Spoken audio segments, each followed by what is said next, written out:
Un noto scalatore bresciano di 52 anni è morto stamattina precipitando dalla vetta delle Tre Cime di Lavaredo. L'alpinista Giovanni Pillitteri con un gruppo di amici aveva raggiunto la cima risalendo la via normale della Cima Grande. Giunti in vetta tutti si sarebbero slegati e il 52enne, per cause al momento sconosciute, forse perdendo un appiglio, è caduto volando per 700 metri dalla parte del versante alto atesino delle Tre Cime. I compagni di cordata hanno lanciato l'allarme al 118, l'elicottero Falco del SUEM di Pieve di Cadore si è alzato in volo quando mancavano una manciata di minuti alle 11.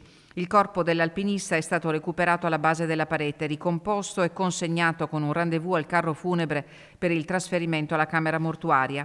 La dinamica dell'incidente è al vaglio delle autorità competenti. Sotto shock i compagni di cordata che stamattina, complice la giornata tersa e le temperature gradevoli, avevano deciso di attaccare una delle vie aperte sulla montagna simbolo delle Dolomiti, patrimonio dell'umanità. Ad attenderli l'appuntamento con il destino che ha strappato la vita a Giovanni Pillitteri, morto in conseguenza di un politrauma.